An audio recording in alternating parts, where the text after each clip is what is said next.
Ladies and gentlemen, good afternoon. Welcome to this special conversation with Dr. Mustafa, Prime Minister of the Palestinian National Authority.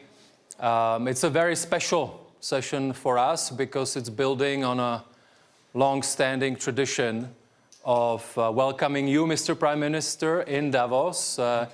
You've been now in your position for a while, but I also remember you've been coming in your previous capacity. So I just wanted to thank you for your long-standing engagement with the World Economic Forum. Thank you.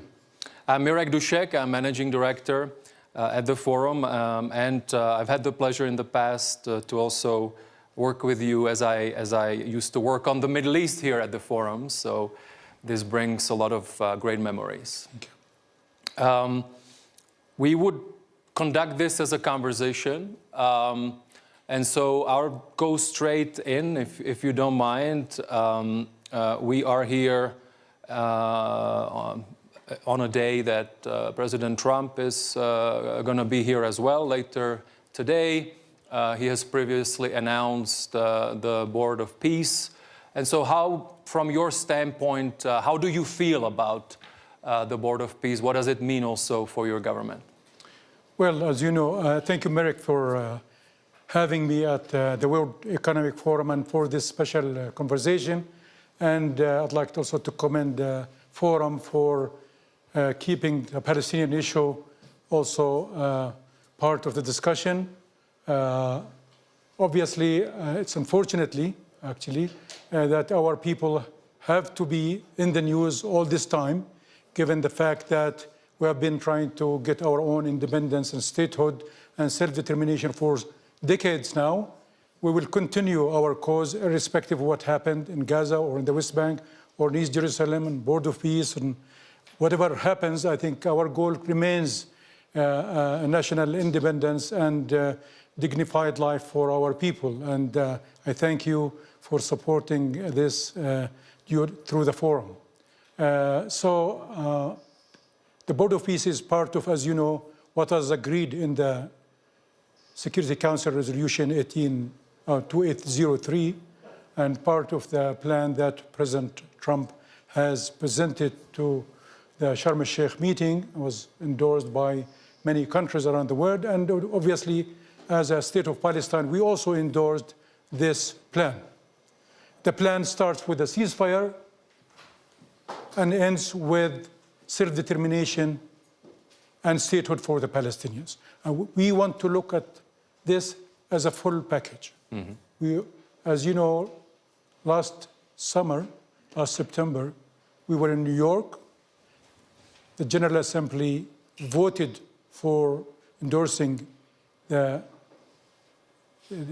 two-state solution implementation. The New York Declaration was approved by 142 countries. By now, 160 countries recognize Palestine as a state. So we want to build on this. And we know that Gaza has delayed this project, but we are determined to deal with the issue of Gaza in terms of dealing with the needs of our people, but also in a way that will ensure, at the end of the day, that Gaza, West Bank, including East Jerusalem, is unified as one state, independent and sovereign for our people to live in dignity and respect. So for us, first things first. For me, out of this plan, 20 points plan, the most important priority for us is what's happening for our people in Gaza today. And unfortunately, this issue, despite the fact that 4 months have passed since the ceasefire, people are still dying every single day. People are still dying. More than 450 people in Gaza have been killed since the ceasefire. So yes, there is a ceasefire, but the ceasefire is not fully observed because of the Israeli military actions. But assuming that we have made progress on this, the next important thing is to open the borders to bring in as much humanitarian assistance as possible. It's improving but we are not there yet. But I want to highlight another dimension of this that's critical to the livelihood of our people in Gaza, which is the temporary shelter. People will wait for a full reconstruction of Gaza that has been destroyed. 85% of all infrastructure and houses were destroyed. People can wait until that is fixed. People can wait until universities are rebuilt and reopened.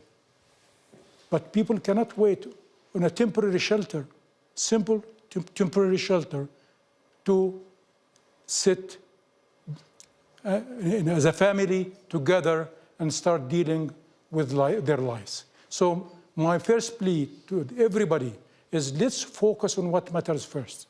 Let's open the borders, get Israel to bypass this doctrine called dual use, and allow as much temporary housing units as possible so that our people who are displaced can live decently, in a decent fashion, until we deal with the other issues. So my message therefore is, let's move fast on things that matters for our people. Temporary shelter is critical. After that, we need to deal with the security issue, with the governance issue, with the reconstruction issue, economic recovery issue, and then hopefully reaching to reunification between Gaza and the West Bank, and then hopefully end all of this by the end of the interim period of 2 years, end with one Palestinian state, with one governance system, one law, one security system, and finally, hopefully, Palestinians can live like everybody else in freedom and peace. Mr. Prime Minister, thank you. Help us understand how will that work, the link between your government and then there is a structure of the Board of Peace. How shall we understand it? Well, currently it seems that we have the Board of Peace as the first layer, the top layer. That's the one that's been talked about these days. And there is a layer below that, which is called the Executive Council or the Executive Board. And then below that, there is a Palestinian committee made of professionals, technocrats, experts in their fields who will help run things on the ground. So that's the structure of the Board of Peace. Now, our government, although we don't have full control in Gaza because of the current Israeli occupation and before that Hamas control, but we have many ministries and agencies working on the ground. So we're not like about to start a new thing. We want to work with the Board of Peace, with the Executive Board, and with the committee to ensure that they do their part of things.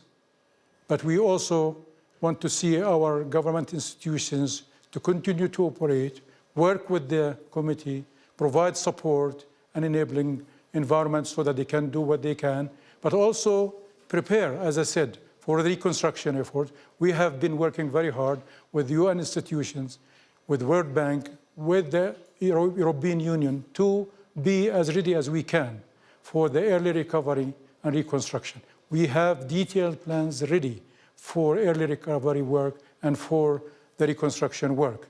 In addition to that, we will also start working on the governance aspect, and we already started the work with UNDP, with the government of Germany and the government of Norway, who offered their support to our effort to start immediately working on revamping the institutions in Gaza, unifying what we have in Gaza, improving its capacity, but also, as I said, reintegrating with the West Bank. So the priority for us is to work with, I guess the Board of Peace will be at a higher level, probably will not work so closely with them, but they probably will focus more on the fundraising aspects, as they call it.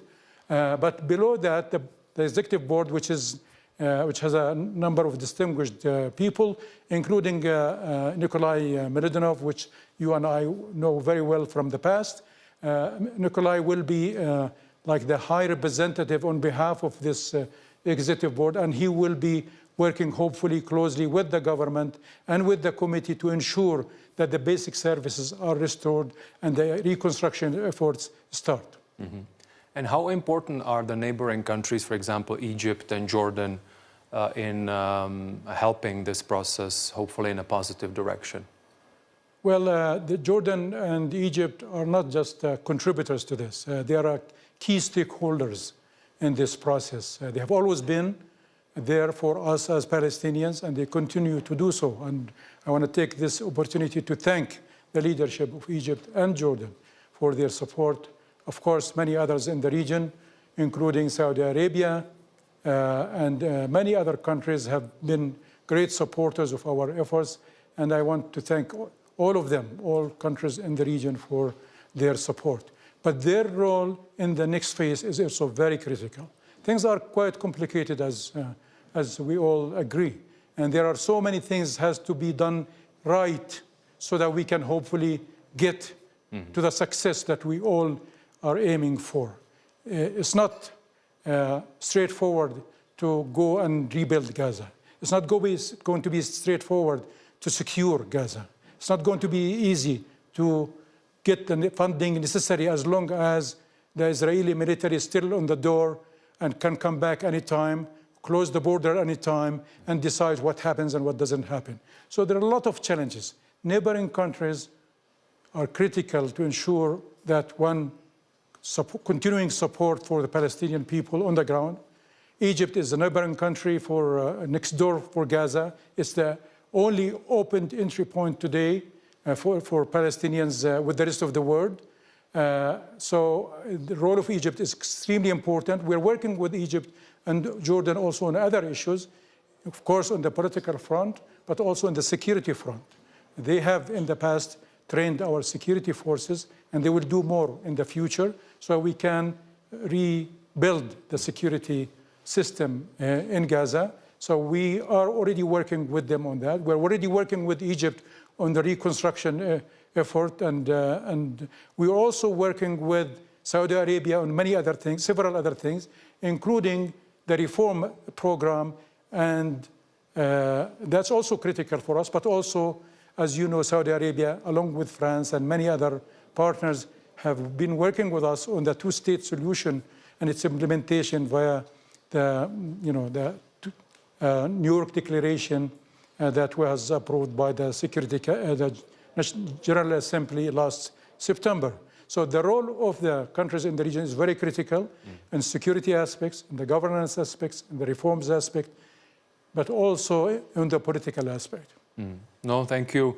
And if I can just maybe go a little more in history, you know that this organization was quite active in the 1990s in the follow-up to the Oslo Accords here, and also at some special meetings. There was an economic momentum as well at that time within the Oslo framework. Yes. And I know that I think you're asked that question a lot, but of course it's top of mind of people. How does this current situation relate to the Oslo Accords, to the two-state solution? Are we still within that framework, or are we now departing to some other frameworks? Any thoughts on that?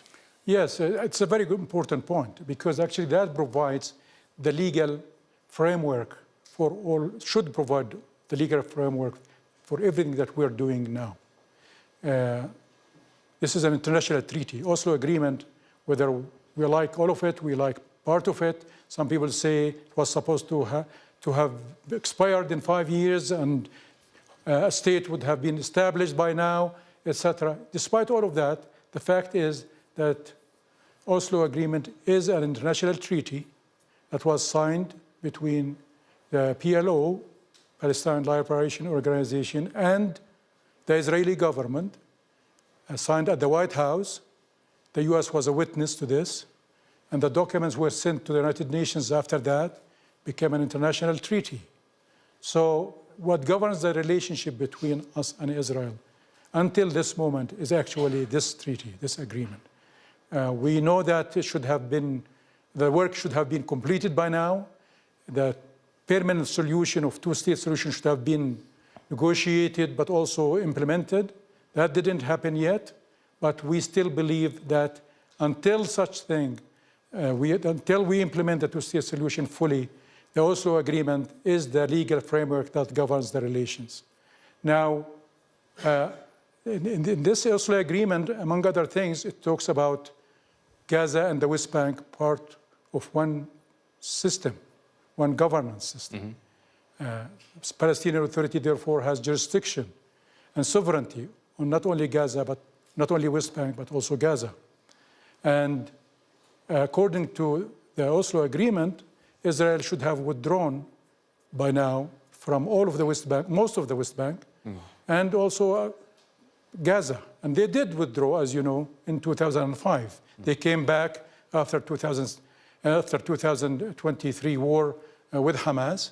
And obviously, we want to see an end to all of this, and we want to see Israel also respecting the Oslo Agreement, withdrawing from Gaza and allowing the Palestinian Authority, based on the Oslo Agreement, to come back and govern Gaza as well. But since you mentioned the Oslo Agreement, another important aspect of the Oslo Agreement is also the economic relations that are established between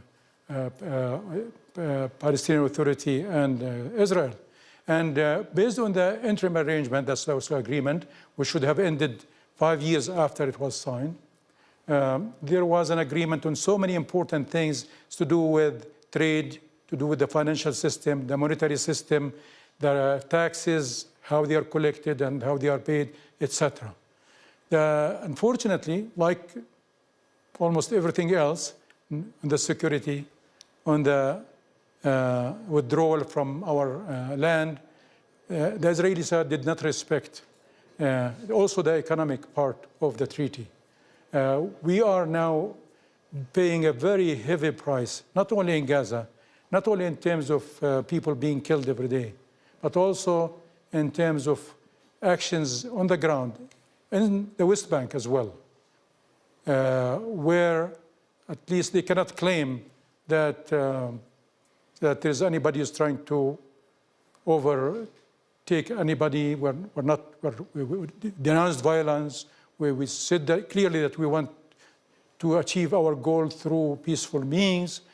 Despite all of this, the Israeli government did not respect the economic part of the Oslo Agreement, including, for example, I would like to mention the fact that Israel today withholds $4 billion for my government's money they collect on our behalf because they control the borders, tax revenues, import duties. They are supposed, according to the agreement, to pay it monthly to us for a fee. They do a collection fee. For the last 8 months, they have sent zero money from these funds. As a result, our ability to govern, our ability to provide basic services to our people have been undermined. The banking system is going through a lot of challenges and difficulties because of, again, their lack of respect to the treaty and the business-like relationship that our banks established with Israeli banks. We do a lot of trade with Israel. We do a lot of business with Israeli companies and banks. Despite of that, as I said, the Israeli side did not respect this aspect of the treaty as well. So while Oslo Agreement is not perfect, it was meant to be an interim arrangement for 5 years, but we still believe that it provides the minimum requirements for a reasonable relationship that we all should respect, continue to respect, until we have a permanent solution, until we have a two-state solution. Thank you. We'll have, I think, tomorrow President Herzog from Israel here.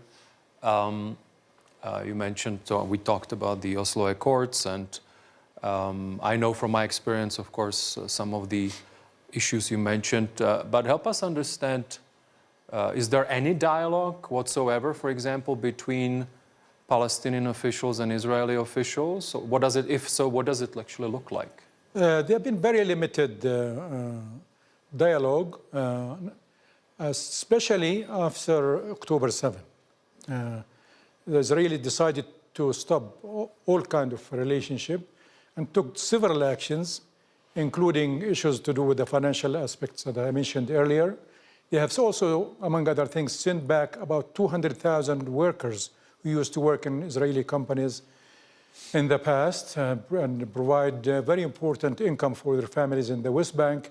They've also stopped these people from going to work and basically made an escalation of activities in terms of settlement and settler terrorism and violence. They have spread many checkpoints throughout the West Bank. According to the UN estimates, the number is perhaps about 1,000 checkpoints within the West Bank to control movement within the West Bank, making doing business extremely difficult. So they are doing equally challenging and dangerous to that they're doing also in Gaza. So in Gaza, we have seen the planes, we have seen the military actions on the ground. In the West Bank, they're doing it in a different way. No dialogue, stopping our money, stopping our workers, basically giving free hand for the settlers.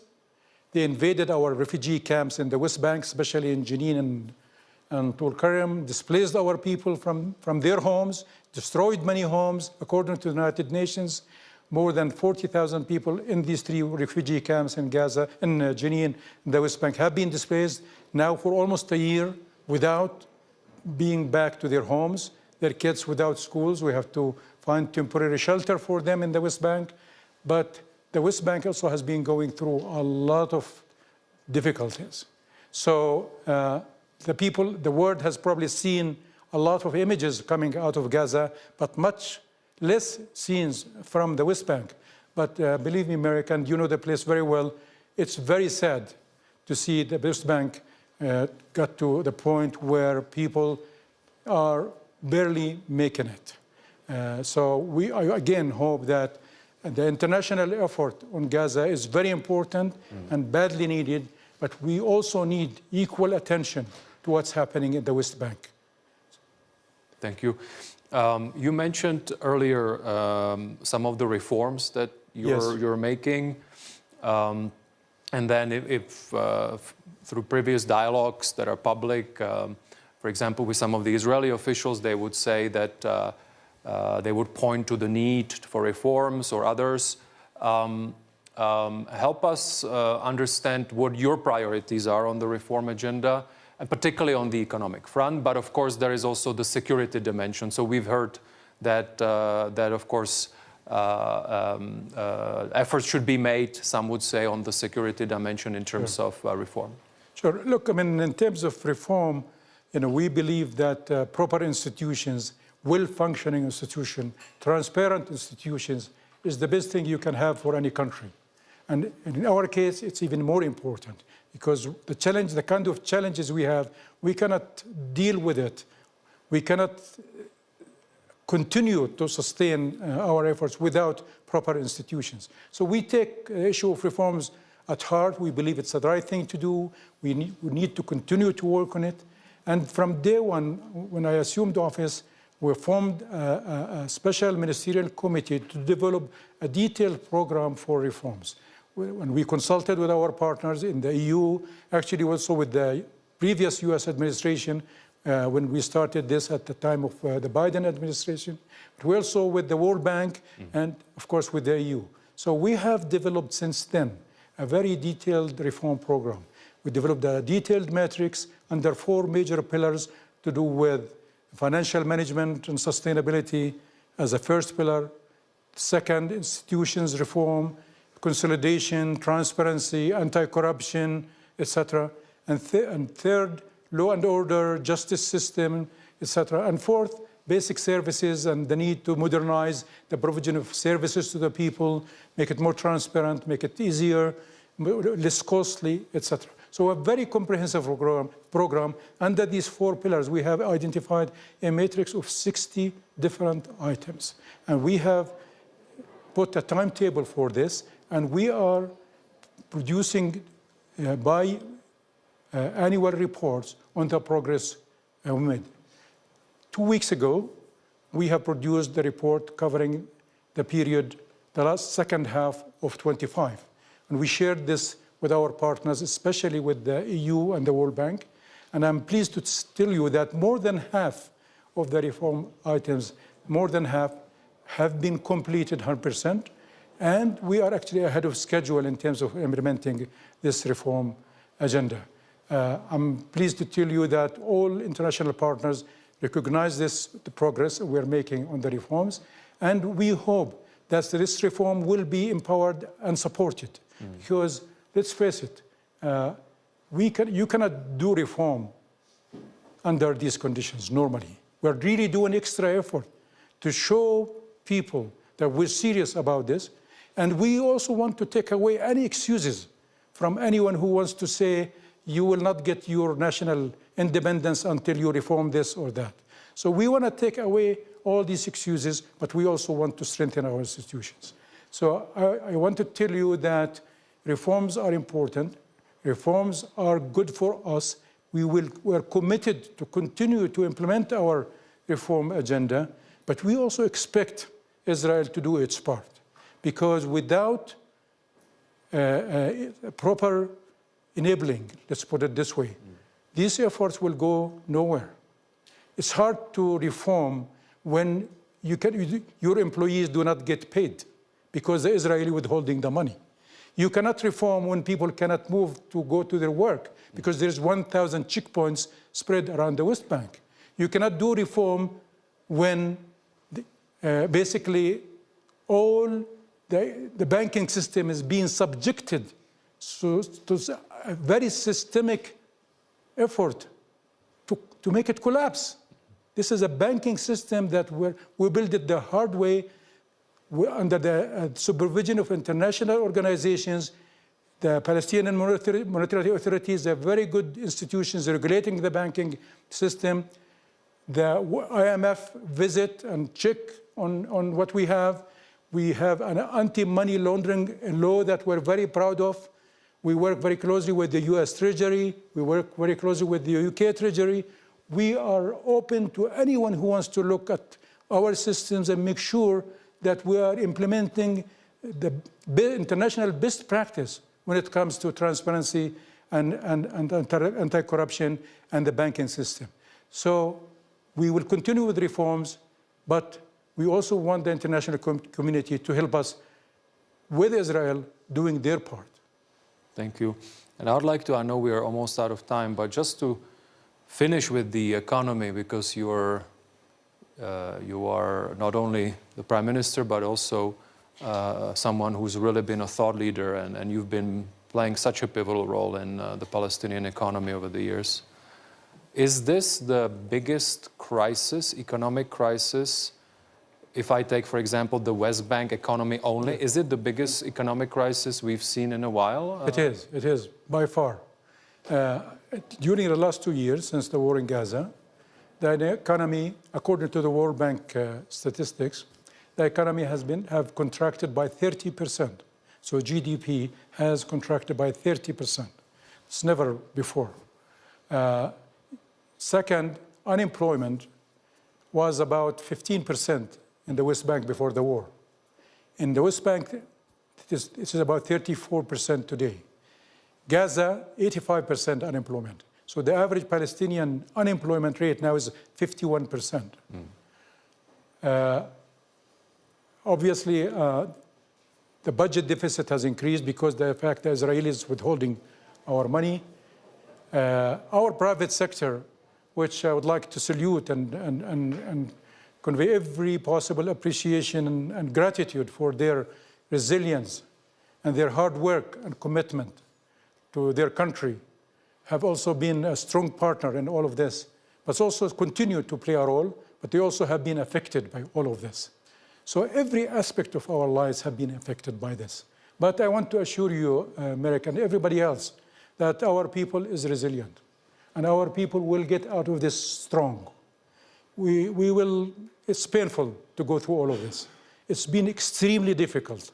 But the good news is that, as I said, our people is very resilient, very determined, and thank God we still have good friends around the world that could believe in international law, believe in fairness, believe in justice, believe in dignity, and we're sure we will get there. So, so I will want to end, if I may, also to say a big thank you to all our partners, but most importantly for our people, especially for our people in Gaza. Mr. Prime Minister, thank you so much for sharing your perspectives here at such a pivotal time. And I really hope that the current efforts can really bring us to peace as rapidly as possible. Thank you so much. Thank you.